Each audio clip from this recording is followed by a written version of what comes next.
Napaiyak si Cupidillion nang ihayag niya ang tungkol sa pagkikipagsundo niya sa kanyang mga magulang, ang veteranong actor host na si Joey Dillon at ang batikang actress na si Daria Ramirez, kung saan siya hiwalay sa loob ng napakaraming taon.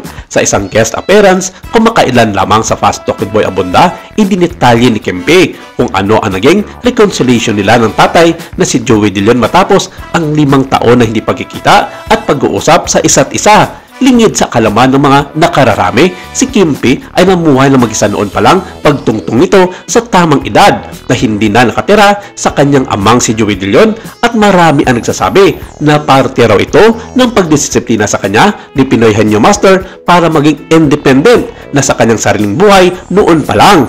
Una nang binisita ni Kempi ang kanyang ama sa Itbulaga, at sa kabila ng hindi pagkakaroon ng pagkakataong pag-usapan ang kanilang isyu noon, ibinahagi niya na ang kilos ni Joey ay nagbigay sa kanya ng kasiguraduhan na maayos ang lahat sa pagitan nila. Saad niya, "It happened by the grace of God, June, nung panahon ng Father's Day. Doon nagmanifest sa akin. Parang sabi ko, Lord, give me the courage and strength na harapin si Daddy. Kung pagalitan ako, tatanggapin ko. Sigawan man ako sa harap ng tao, okay, tatanggapin ko." Tas total silence. Wala siyang sinabi. Lumapit ako and niyakap ko na lang.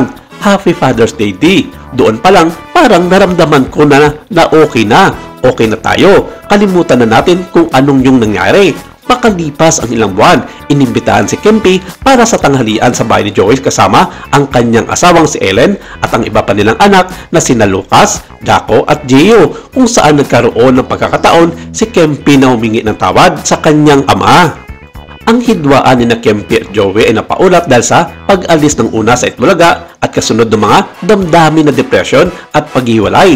Sa panahong ito, dumistansya si Kempi sa kanyang pamilya kasamang kanyang ama, at marami ang nagsasabi na pinabayaan siya nito noong mga panahong iyon. Samantala, ibinahagi din ni Kempi kung paano siya muling nakipag-ugnayan sa kanyang ina na si Daria Ramirez. Pagkatapos ng 2 taon na walang komunikasyon, sinabing nagsimula ito dahil sa kanyang pamangkin na si Sofia. Dagdag pa ni Kempi, "In-invite namin siya nung Christmas. Doon na lang talaga kami nakapag-usap talaga. Hindi na namin pinag-usapan kung ano yung nangyari. Sabi ko lang, may kalimutan mo na yon. Move on na tayo." Ang viral interview ni Daria kung saan pinag-usapan niya si Kempi at ipinalabas din ang kanyang nararamdaman tungkol sa paghiwalay nila ni Joey. Kasalukuyang bida si Kempi sa GMA TV series na Prinsesa ng City Jail.